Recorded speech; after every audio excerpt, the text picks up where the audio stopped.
Okay, what we're doing here, Joe's doing the one arm drill, with the right arm.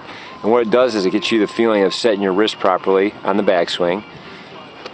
And it'll put your, when you reach with your left hand, so take it back with one hand, now reach your left hand, it'll get your left wrist in a better position so that it's flat at the top instead of open. And if it's open at the top, you're going to have a tendency to fade it even on a good swing. So if I come in here and go to the top again. Okay, stop right there. Now go ahead and reach with your left hand. Okay. This left hand, the wrist position is going to be more this way instead of this way. Okay. That's going to cause a fade.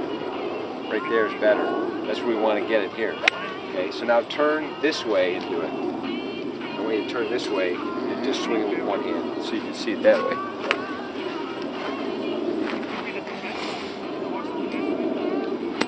Okay. You also will feel that your right hand is going to release the club as well, and your left hip will start the downswing just slightly. The sequence will be hips, arms, hands, hit, and then follow through. So just a slight, it's not a spin out of the left hips, just slightly opens. Then the other thing that we got to work on is your ball position needs to go further back in your stance so that you can contact it more on a downward swing and hit down through the ball. That punch drill that we used to do is a good drill to do. So the other drill that we did also was when you're, go ahead and set up to it and then stay perfectly still like you're hitting against a firm left side and just open your left hip and get the flexibility and feeling of that hip opening up but the shoulders staying square. So your shoulders are more square at impact than your hips. So if your hips are 15 to 20 degrees open at impact, your shoulders are only open 5 degrees.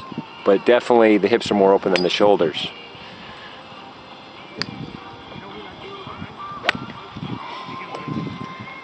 Now here's the thing. Remember we were doing that. Let me just show you out here. That drill that we used to do at the drill we used to do in the shop, or what I used to do is you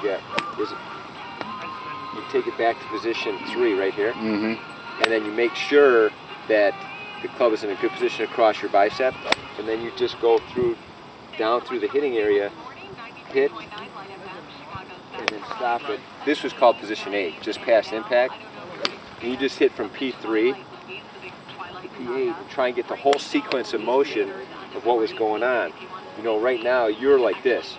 When you take it, you're actually really good in your setup, but then at the top you're a little bit like this with an open left wrist, and then as you would come in, your first move from the top was this, and then the shaft is too steep, and then it comes a little bit outside in, and with the ball position being too far forward, that's going to create that full slice or slice.